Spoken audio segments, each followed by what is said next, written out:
दोस्तों आज का एडिटोरियल आ चुका है और आज हम चर्चा करेंगे कि कैसे शक्ति की आराधना राष्ट्र को प्रकाशित करेगी। शक्ति की आराधना ही राष्ट्र को प्रकाशित करेगी। जी हाँ, मैं Manish Kumar Soni, youth editor, World Vision News. और आज हम चर्चा करने वाले हैं कि आखिर भारत में शक्ति की आराधना कैसे राष्ट्र को प्रकाशित कर सकती है। तो बुराई पर अच्छाई की जीत के रूप में नवरात्रि का त्योहार जो है वो पूरे देश में धूमधाम से मनाया जा रहा है। सभ्यताओं की लंबी यात्रा से गुजरते हुए आदि शक्ति की आराधना भारतीय उपमहाद्वीप में अद्भुत रही है। सिंधु सभ्यता में हम देख चुके हैं कि मातृ देवी की पूजा होती थी। वैदिक काल में भी जो है कई सारे जो है साहित्य, कई सारे वैदिक ग्रंथ वो शक्ति और आदि शक्ति के आराधना में ही लिखे हुए हैं।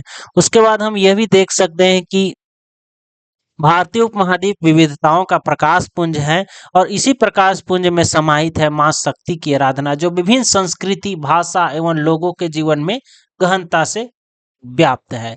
भारत का दर्शन हो, वेद हो, पुराण हो, उपनिषद हो, साथ ही साथ भारत के राष्ट्र का प्रत्येक कण हो, सभी संस्कृतियों में, भाषाओं में, साहित्यों में हमें शक्ति की पूजा और पूजा पद्धति और शक्ति की उपासना के स्रोत मिलते हैं। इसीलिए हम देख पाते हैं कि वेदों से लिया गया मंत्र अस्तो माँ सदगमय, तमसो माँ ज्योतिर्गमय, मृत्यु और माँ अमृतगमय जो है यह बताता है कि सभ्यता के किसी भी दौर में बुराई जो है वह पराजित हुई है और अच्छाई की सदैव विजय हुई है। सभ्यता की किसी भी दौर में शक्ति की आराधना हमें प्रेरित करता है कि हमारा लक्ष्य मृत्यु से अमरता की ओर होना चाहिए, अंधकार से प्रकाश की ओर होना चाहिए।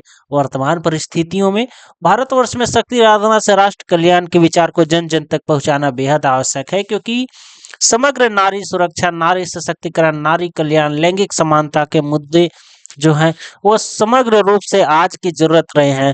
लोगों का अभिवृत्ति परिवर्तन, आधी आबादी को सम्मान और न्याय तभी संभव होगा जब हम आदि शक्ति की आराधना से राष्ट्र के विकास के पथ पर अग्रसर हों।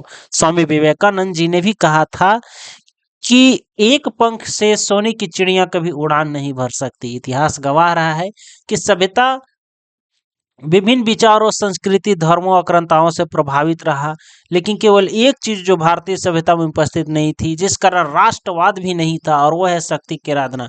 क्योंकि हमने शक्ति की पूजा तो की लेकिन उसके महत्व को नहीं समझा, और यही कारण है कि सैकड़ों वर्षों तक हम गुलामी की दास्तां में घिरे रहे।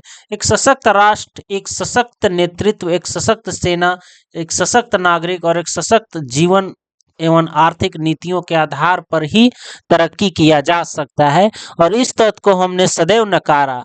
हमने सदैव जाति, धर्म, संप्रदाय, भाषा, भूगोल, खान पान, पहनावा के आधार पर भेदभाव किए, जो राष्ट्र की शक्ति को पृथक होने का कारण बना। जिस शक्ति की आराधना का विरासत हमारा राष्ट्र में सदियों से समाहित था, हमने उसे तिरस्कृत कर महिलाओं से भेदभाव किया, उनके अधिकार छीने।